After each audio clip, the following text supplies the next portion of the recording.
Anyways, nice to have you all back. Guy, I wanted to ask you about. Let's start off with the Extinction Rebellion.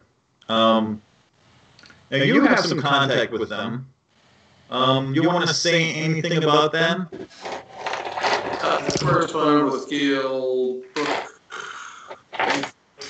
Oh, I forgot her last name already. She's a professor and one of the shakers and movers behind it. And Roger Hallam, I talked with him for about an hour on the telephone within the last week. And, he'll be our guest on Nature Basilisk Radio with Kevin Hester and I on our next show, which is the first Tuesday of December, 3 p.m. Eastern. I think that's December 4th. So I've had positive interactions with the folks so far, and I'll post an essay that I'm still working on writing on my blog, guymcpherson.com, within the next week or so. And I really have mixed feelings about the whole thing, but I don't have mixed feelings about the individuals I've interacted with. They all seem very genuine, honest, straightforward people. So that gives me a great feeling about continued interactions with them. I want to reach out to our audience. Can you hear us okay? I think we're all a little fuzzy, but we're doing our best. Certainly, the plan basically is we're going to chat for about half an hour, and then we'll open up for questions from the viewers. Paul, I just want to, if I interrupt. Can you hear me? AJ, can you hear me? Sound check, just say check. Is everybody out there? AJ.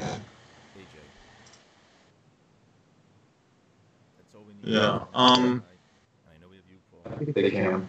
I can hear AJ. So, folks, after half an hour, I'll start taking your questions. Please come up with stuff for Guy.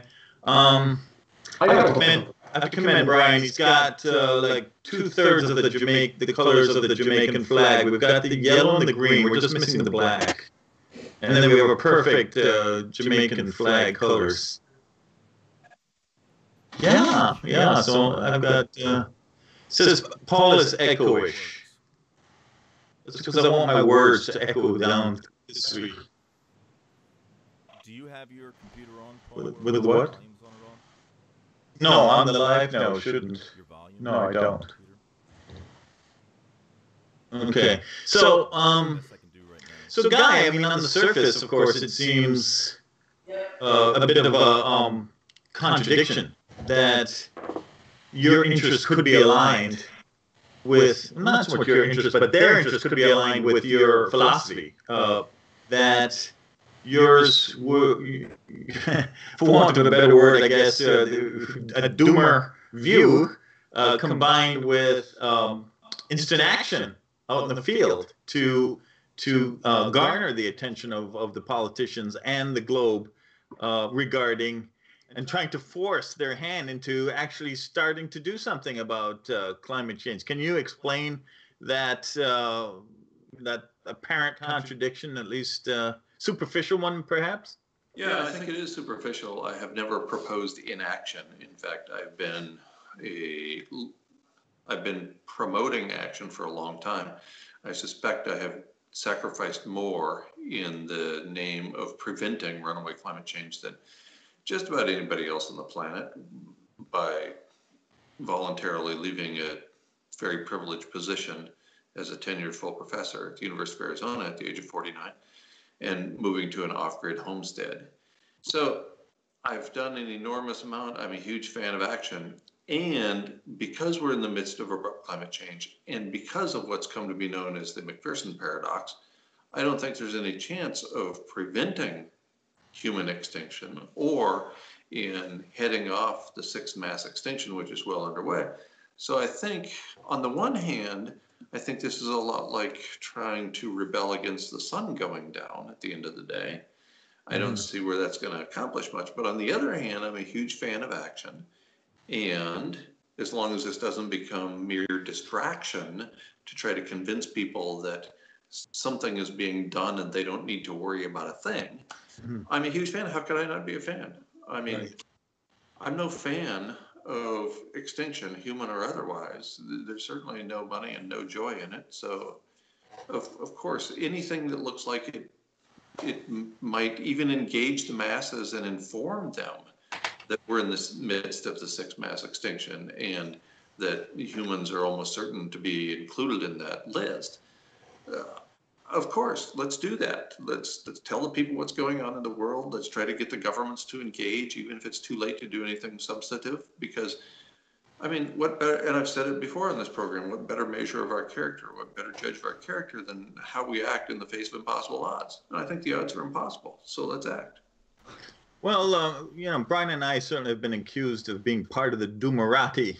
And I was thinking, geez, I became aware of death quite early in my lifetime. And it was at that point I became part of the Doomerati. I mean, it's what, I mean, we were born with an expiration date. I mean, our cells age, and that's the way it's going to go. And it's going to be affected by stress and what you eat and what you smoke and what you drink and so on. But nevertheless, so yeah, we're all going to go. Um, I want to bring in AJ here. AJ, are you part of the Doomerati? I'm totally with Guy.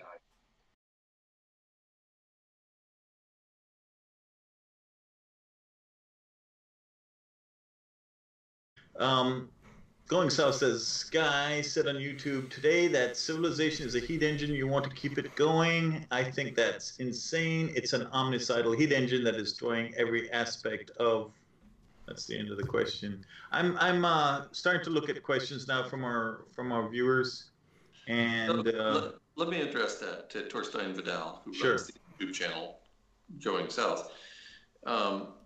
If I said I want Civilization to continue, it was either in jest or it was within the context of me and my personal privilege. The minute we turn off the heat engine known as Civilization, the planet heats up very, very rapidly.